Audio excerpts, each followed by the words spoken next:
La tendencia de este año presentaba muchas vertientes como entornos sobrenaturales, en el caso de 3x3 Ace, siendo la continuación de esta saga sin llegar a desarrollarse lo suficiente como para ser interesante. También teníamos anime shoujo, que como de costumbre tenían un muy buen comienzo, pero se convertían en telenovelas de bajo presupuesto, siendo el caso de Fushigi Yugi, con un final que desentonó aún más que el desarrollo. Como de costumbre, animes harén de calidad cuestionable, en un sinfín de clichés posibles. Esto era lo que ofrecía Tenchi Muyo.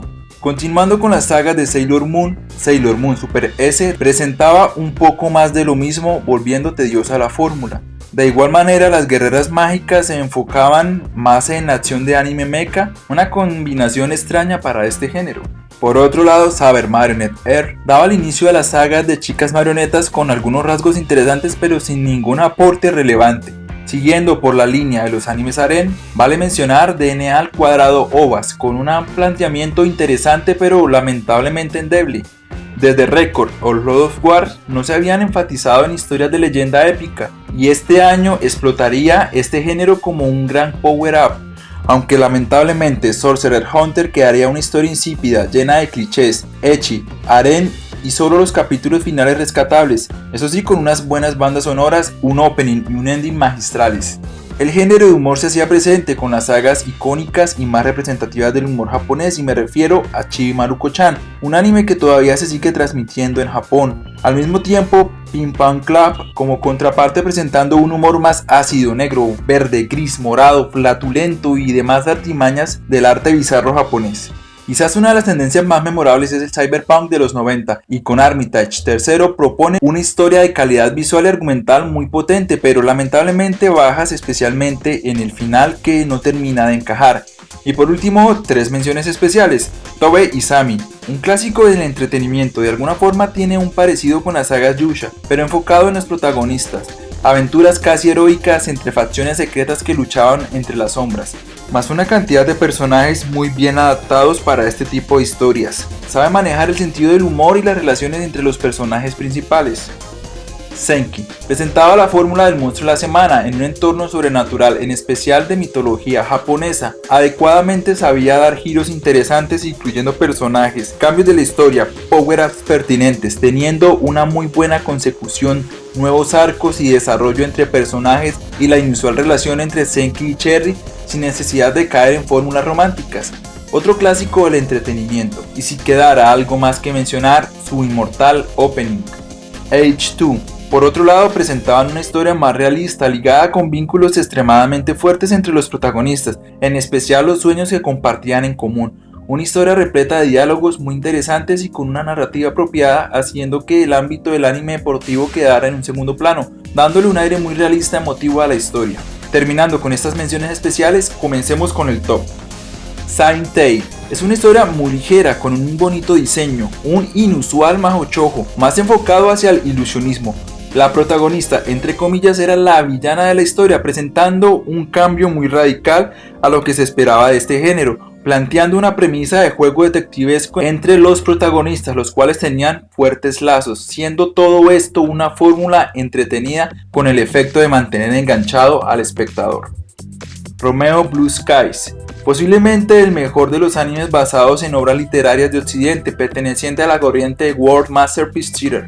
Se destaca la animación de alta calidad, las bandas sonoras, la narrativa apropiada para este tipo de historias, los personajes, los eventos, las emociones, los sentimientos que quedaban muy bien plasmados de la obra literal. Estos factores la hacen una historia envolvente con un desarrollo magnífico.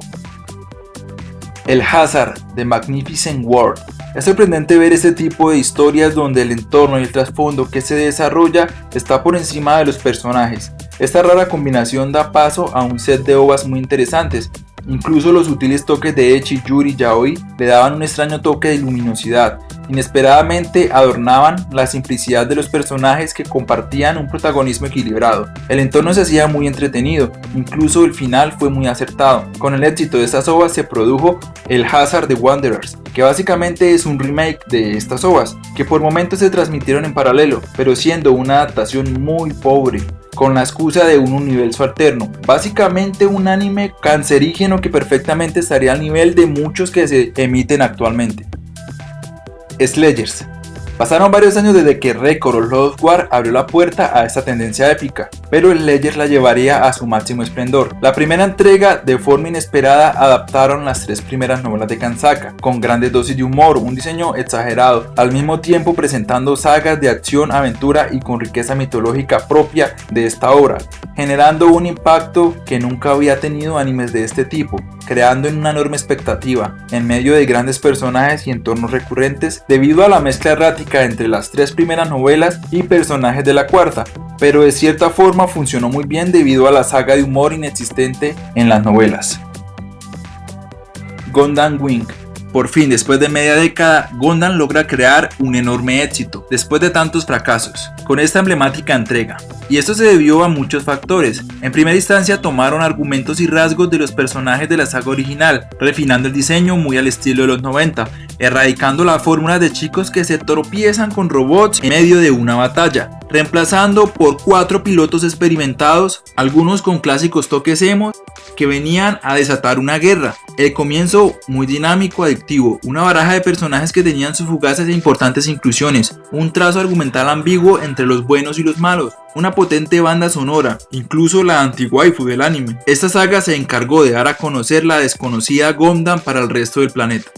Golden Boy. Este es uno de esos animes que te golpean 2 y 3 veces de forma inesperada, ya que tienen varias estructuras compaginadas que increíblemente forman una historia muy poderosa, tanto así que se podía decir que utilizaron 3 tipos de adaptaciones genéricas para contar una misma historia, ya que si solo se quisiera contar una historia de humor funcionaría muy bien, o si se pudiera contar una historia harem ecchi romántico funcionaría perfecto, y también si se quisiera contar una historia extremadamente inspiradora funcionaría de forma brillante.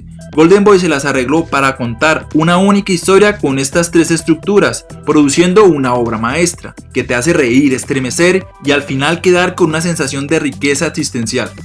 Neon Genesis Evangelion. ¿Qué más se puede decir de este anime? Hideki Anno, uno de los más grandes genios de la industria, se las arregló para desarrollar una historia muy potente, a tal punto de hacer sentir identificado de una u otra forma a los espectadores con los personajes, desarrollando cierto vínculo a medida que transcurría la obra, y luego empezó a violar emocional y mentalmente a los protagonistas en medio de una riqueza autodestructiva en un entorno apocalíptico, apropiándose de una gran cantidad de falsos géneros que tendría un impacto muy personal sobre la psique de los espectadores, y de forma trolesca se lava las manos diciendo que no entiende cómo una serie con personajes tan enfermizos fue tan exitosa. Definitivamente una obra maestra que nos presenta el irónico Hideki Anno.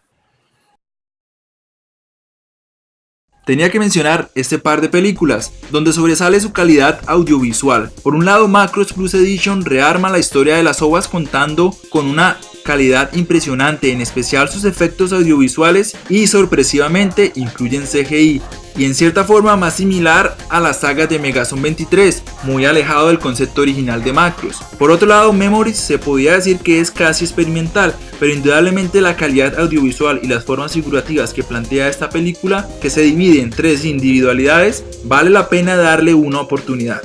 Y si todavía querías un poco más de Cyberpunk, Ghost in the Shell es la perfecta recomendación para este año. De forma impecable presenta una robusta historia de calidad, desde los personajes, la premisa, los argumentos políticos, sociales, los referentes existenciales, la riqueza de argumentos tecnológicos humanos con toques psicológicos, aderezado con grandiosas sagas de acción como de costumbre, dejando en el limbo el sentimiento de vacío, existencia y trascendencia.